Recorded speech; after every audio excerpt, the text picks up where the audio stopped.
Star Wars Episode 3 Revenge of the Sith is a masterpiece. I don't know where you stand on the prequels versus originals versus sequels, but I think we can all agree it was definitely the best in the prequels, and overall is an amazing movie. It also made for an amazing video game. This is Star Wars Episode 3 Revenge of the Sith for the PS2.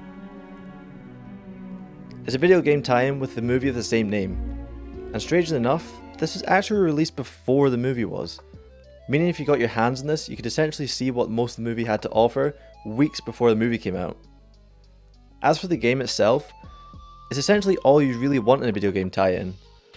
Being able to play as your favourite characters from the movie, amazing level design, and the feel strikes again. If there's ever a game that makes you feel like you're in the movies, this is it. Until a game came out not that long after. The story follows basically beat for beat the key moments in the movie, obviously skipping out the somewhat cringy dialogue and all the politics, but it keeps to the action very well. Speaking of that action, the first level starts out on General Grievous' ship, where you play as Anakin alongside Obi-Wan, on their first mission to locate and rescue the Chancellor, who has been kidnapped. This first level is perfect for introducing you to the controls, giving you plenty of droids to practice on, and get yourself familiar with cutting through piles and piles of them at a time. Along the way you do face more difficult enemies, but nothing you can't handle. Most of the time in this game, you'll find you can't beat them with a lightsaber, you can mostly beat them with the Force or vice versa. That is, until we get to these brutes later on. You go section by section in a sort of beat 'em up style kind of game. As you play, you'll find a little rating on the small dial for every enemy you beat. It took me a while to understand what you actually had to do to get this rating up, and I think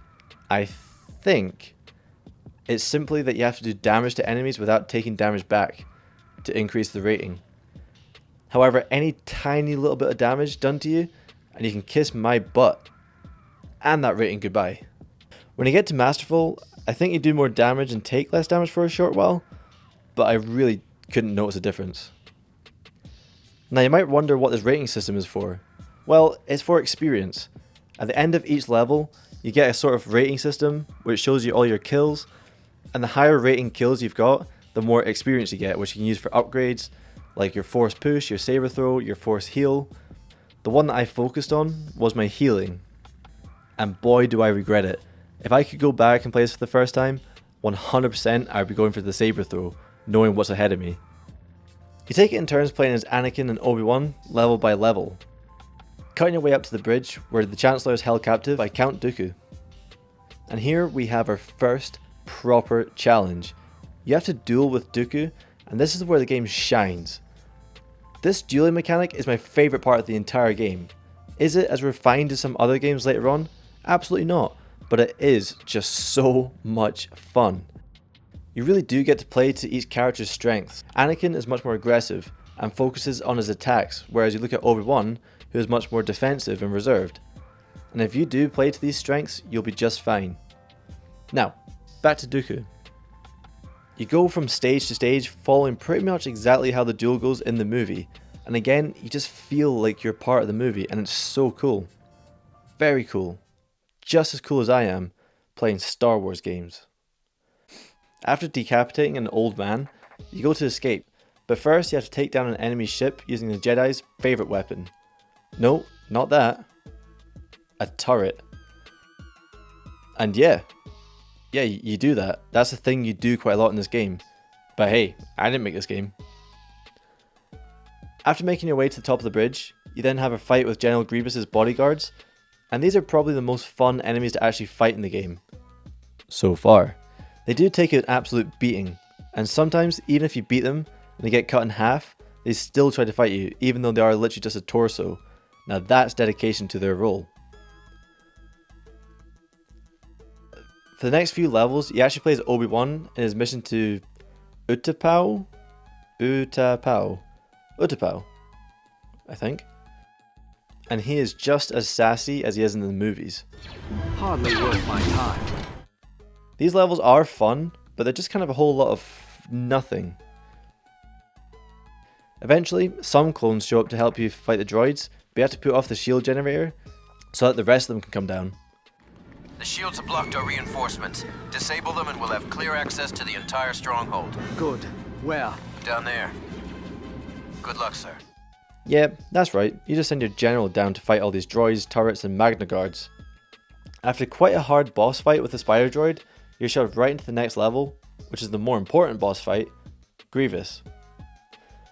Just like in the movie, he uses multiple arms and lightsabers, but also his blasters, which is typical for Grievous, seeing as he doesn't have any force powers.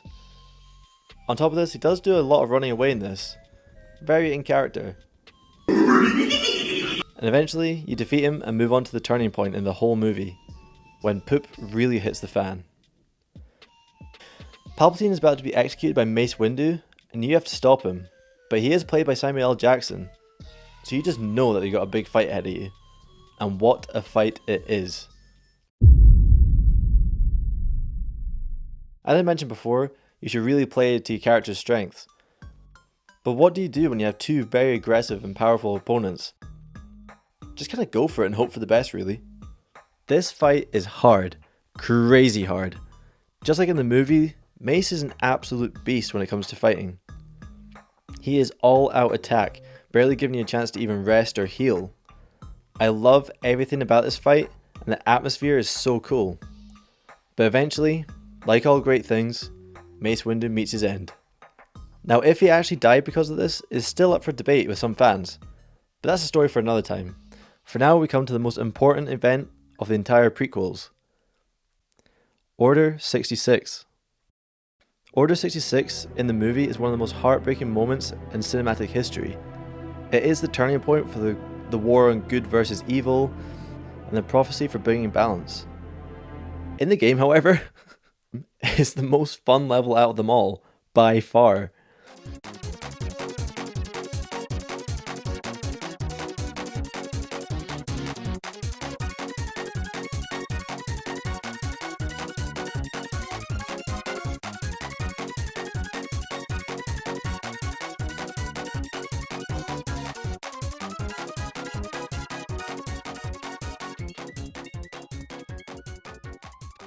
There's just something so twisted about enjoying cutting down Jedi that can barely put up a fight with you.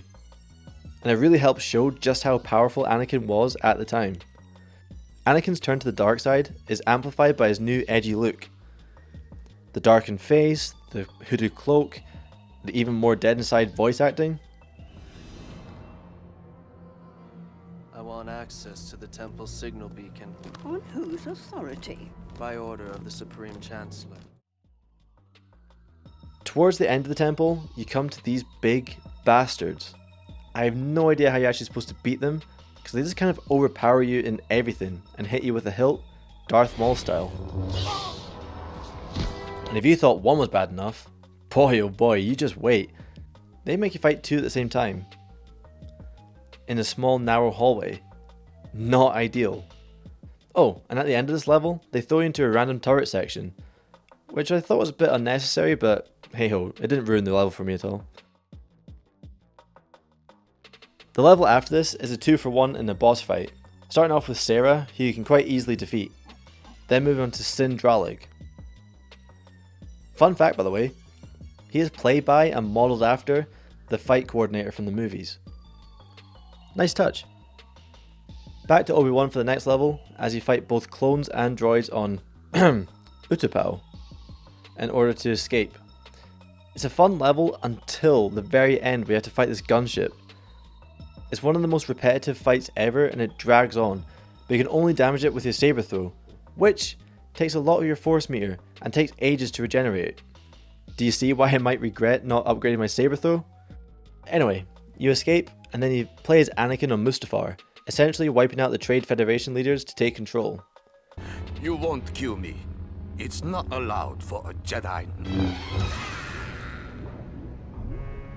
And again, what is the obsession with having a gunship fight at the end of these levels? Couldn't they have gotten anyone else? Anything else? Please. You return to the Jedi Temple as Obi-Wan, but this time you have a lethal weapon with you. Nope, still not that one. That one. Yoda wipes the floor with everyone. This is one of the only cases where an AI companion actually helps you. You fight your way to the same beacon, and this level really just mirrors what you just did before as Anakin, but this time you're fighting clones instead. And after fighting your way through the end and resetting that beacon, it's time. It's time for the moment you've all been waiting for. It's today's sponsor, Raid Shadow. No. It's the final fight between Obi-Wan and Anakin. Good versus evil, Jedi versus Sith, Master versus Apprentice. This fight is epic, taking you through all the stages you see in the movie, making your way from the top of this complex all the way down to that small platform. The only thing missing is the music. This is the perfect time to have the epic score from the movie, but they just choose the generic music. But trust me, if you put that music on in the background while you're playing this, you are in for a treat. Just for copyright reasons, I can't play the music, but I can give you my best rendition of Duel of Fates.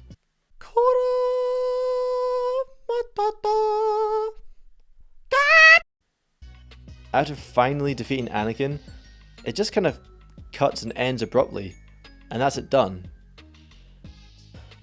But wait, no it's not, because you can actually play this level in reverse as Anakin, and if you beat it, you actually get an alternate ending where Anakin seizes power, and I'm assuming takes over the galaxy. And that's pretty cool. It doesn't give you anything for it, but it's just pretty cool to see. And that's it. But wait, no it's not. There's bonus missions, which I forgot to play. But here's someone else's footage. You can play these scenarios and key moments from the movies, so you can actually get to play as Yoda, Grievous, or his bodyguards. There's also an extra mission where you actually get to play as Darth Vader against Obi-Wan from episode 4, which actually unlocks them both for multiplayer. Wait, what was that you said? Multiplayer? Oh yeah, this game has multiplayer. I didn't play this because, well, I have no friends. But here's someone else's footage. Cool little thing to note here is if you both select the same character, you actually get an alternate costume and a different lightsaber color to distinguish yourself from each other. I do wish this was part of the main story, the ability to change character and costume, but hey, for what we got, I'm not going to complain. Overall, this game is great for what it is. Video game tie-ins are so hard to pull off. Some are a bit meh, and others are good like this, and there's some that are just absolute perfection. But that is for another video.